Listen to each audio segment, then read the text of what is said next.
Hello everyone, my name is Amanda McMillan, Vice President Group Wellness and Benefits.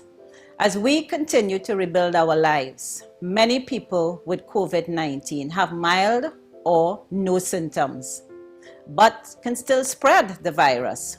With regular self-testing, we can do our part in slowing the spread and help protect the most vulnerable in our families and community.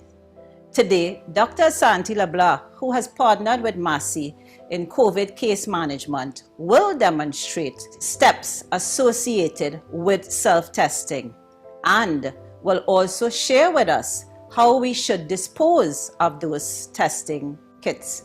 Dr. LeBlanc, welcome. Thank you, Amanda, for that warm welcome. Hi, everyone. I'm Dr. Santi LeBlanc from Victoria Clinic. The first thing I have to say is don't be afraid. We are in this phase where we've vaccinated most of our populations. COVID is seemingly waxing and waning. But as Amanda said, we do have some persons infected with COVID-19 who may be asymptomatic or have very mild symptoms. So what do we do? For those of you who have already done this is just a refresher. And for those who haven't, this is your introductory crash course. Home kits, very simple, very affordable, and also help with us doing our part to really and truly stop the spread of this virus. Great, so we're ready to do a self-test because my daughter has come with symptoms. Important to note, when do we really do a self-test?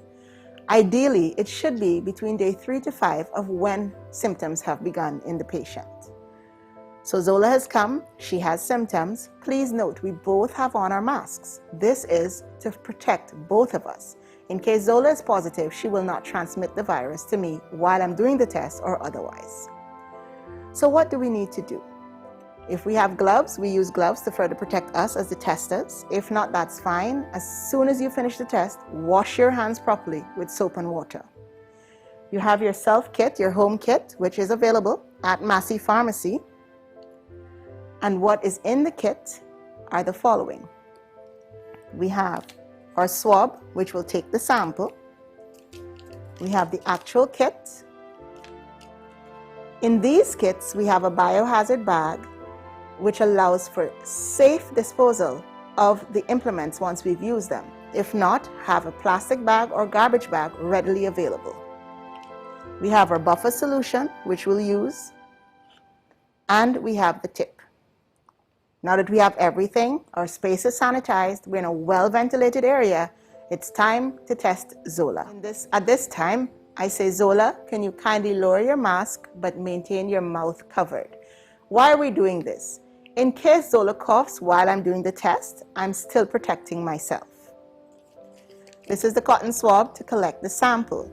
With these home kits, it's important to remember that they're nasal swabs. What does this mean? We're not going very far back. We're going in the front of your nasal cavity. So I open my swab.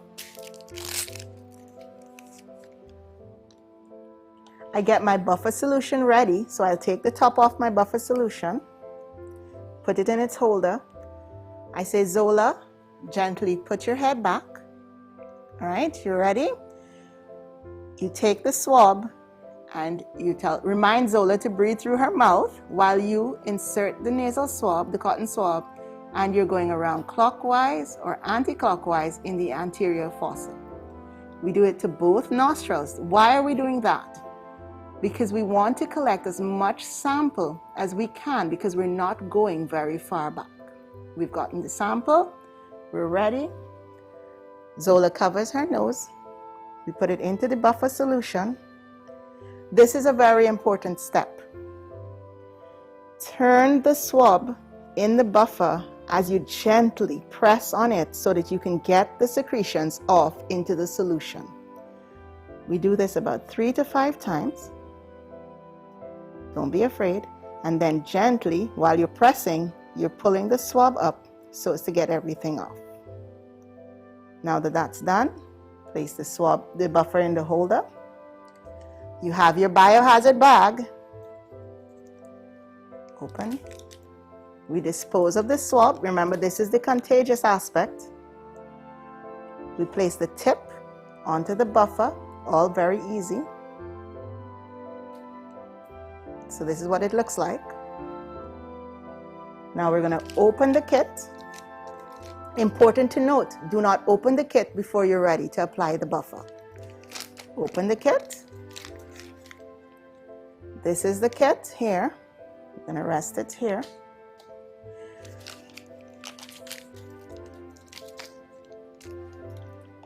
Now you're going to apply 3 to 5 drops. This is like a simple pregnancy test. So we apply 3 to 5 drops where it says S for sample.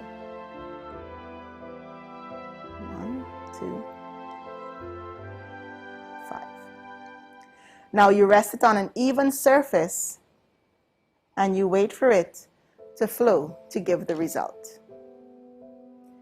Once you've done that and you're waiting for the result, you can begin to dispose of everything you've used safely using your biohazard bag or your plastic bag or your trash bag. In goes the buffer. You can put your other trash in there as well. Important to note, you have to seal the biohazard bag or the plastic bag or the garbage bag so that it's safe to dispose of into your garbage bin. And we're waiting for the test in 15 minutes. On the test, you will see C and T. C is the control, T is for test. If the test is negative, you should only see one line around the C. If the test is positive, you will see 2 lines at C and T. So this is a demonstration. As you can see, the line around C is appearing. So at this time, Zola appears negative. Point to note, a home test is a mere guide. It is not definitive. If Zola has symptoms, even though I get a negative test, my options are to repeat the test in 2 days or to go to a lab and have a lab test done by a certified lab by the ministry of your country. Great, so we've demonstrated how to test with a home kit on one of your loved ones. But what about if you're home, you have symptoms, and you have to do your own test? So thanks to Keisha from Wellness and Benefits, we'll now demonstrate how to do a true self-test with a home kit. So Keisha has laid out everything. She has her hand sanitizer, so she'll sanitize her hands. Right. So this kit, we've laid out everything, what's in the kit. The cotton swab to collect your sample. The kit to do the actual test. This kit comes with a biohazard bag, which is for you to safely dispose of your used kits. Then we have the buffer solution, which is in its lovely holder in the same box that the kit is in, and the tip for the buffer solution. So now Keisha, who is not feeling well, is ready to do her test. Keisha's mask is off because she's home alone. She's not going to infect anyone. She's going to open the cotton swab. Remember, this is a home kit, which is a nasal swab. So Keisha is going to put the swab into the nostril and turn it around clockwise about 5 times. Clockwise or anti-clockwise is fine. Then she's going to go into the other nostril. Keisha's doing a very good job. Don't be afraid, Keisha. She's going to put it a little deeper in that nose to get some more sample. There you go. And Keisha is comfortable and not sneezing. Now Keisha is going to place it into the buffer. There you go. She's going to swirl it around. You can take it out to the right. Swirl it around 3 to 5 times, and she's going to gently press so that she gets the sample off of the swab. There you go. Now she's going to take the swab out, gently pressing and getting everything out. Right. She's going to dispose of the swab. Remember, we want safe disposal. So she's going to put it into the biohazard bag. If you don't have a biohazard bag in your kit, use a plastic bag or a garbage bag. The tip now goes onto the buffer. This is important because with the tip, we can put the right amount of drops on the kit. Right? Shake it around a little bit. Make sure you got all those secretions all mixed up in that buffer solution. And now she's going to open the kit. Remember, don't open your kit until you're ready to do the actual test. Right. The kit is like that, a pregnancy test. So S is where we put the sample, and then you see C and T. C is for the control, T is for the test. That's very important, and I'll tell you why later. Now Keisha is going to apply 3 to 5 drops of her buffer solution with the sample in it, in the pot or the well where S is.